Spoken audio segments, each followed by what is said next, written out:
चुनाव की तैयारियों को लेकर बीजेपी ने तैयारियां शुरू कर दी है। पार्टी ने आज जिला अध्यक्षों की बैठक बुलाई है, जिसमें नगरीय निकाय चुनाव की रणनीति और प्रत्याशी चयन पर चर्चा की जाएगी। मुख्यमंत्री शिवराज सिंह चौहान और प्रदेश अध्यक्ष वी.डी. शर्मा बैठक में शामिल होंगे।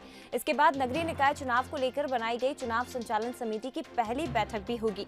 चुनाव की तैयारियों को लेकर पदाधिकारियों को जिम्मेदारी दी जा सकती है, तो वहीं बैठक में चुनाव के मद्देनजर सीएम शिवराज और वी.डी. शर्मा के कार्यक्रम भी तय किए जाएंगे।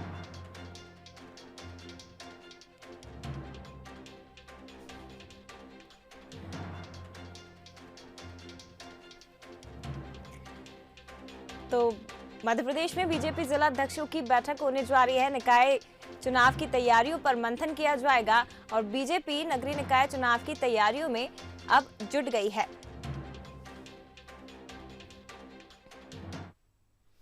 तो मध्य प्रदेश में नगरीय निकाय चुनाव को लेकर राजनीतिक पार्टियां सक्रिय हो गई हैं और इसी कड़ी में कांग्रेस के प्रदेश प्रभारी मुकुल वासनिक भी मध्य प्रदेश दौरे पर आ रहे हैं। कांग्रेस के सामने आदिवासी वोट बैंक को साधे रखने की चुनौती है और इसीलिए आदिवासी बाहुल्य जिलों की कमान प्रदेश प्रभारी मुकुल वासनिक ने अपने हाथों में ली है।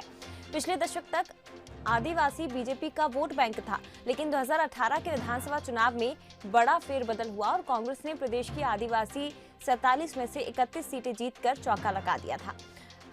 इससे पहले लगभग इतनी ही सीटें बीजेपी को मिलती आ रही थी और यही वजह है कि वासनिक 28 से 30 जनवरी तक मंडला, डिंडोरी, अनूपपुर के साथ ही उमरिया और शहडोल के दौरे पर रहेंगे।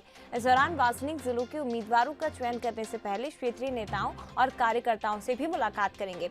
पार्टी सूत्रों का कहना है कि नगरीय निकाय चुनाव के साथ आगामी विधानसभा की तैयारी के मद्देनजर आदिवासी जिलों के लिए प्लान तैयार किया गया है।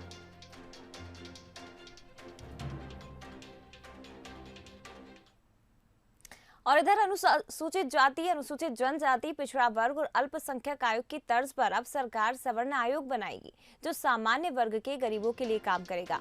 रीवा में मुख्यमंत्री शिवराज सिंह चौहान ने बड़ा ऐलान किया है।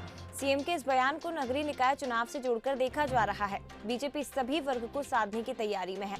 इधर मध्य प्रदेश में जाति समीकरण देखें तो 22% सवर्ण है, इनमें से ज्यादातर बड़े शहरों में बसते हैं। वोट बैंक के नजरिए से देखें तो इनका झुकाव जिस राजनीतिक पार्टी की तरफ रहेगा, उसको चुनाव में फायदा होना स्वाभाविक है।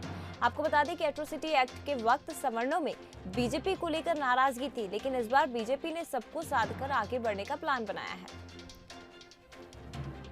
सामान्य वर्ग के गरीब बेटे बेटियों को 10% आरक्षण मिल रहा है, लेकिन उनके भी हक है। अगर वो निर्धन है तो हमने तय किया उनके कल्याण के लिए सवर्ण आयोग, सामान्य वर्ग आयोग भी बनाया जाएगा। अनुसूचित जाति, जनजाति, पिछड़ा वर्ग आयोग है, अब सवर्ण आयोग भी बनेगा। उनकी चिंता भी करने की जरूरत है। अगर हर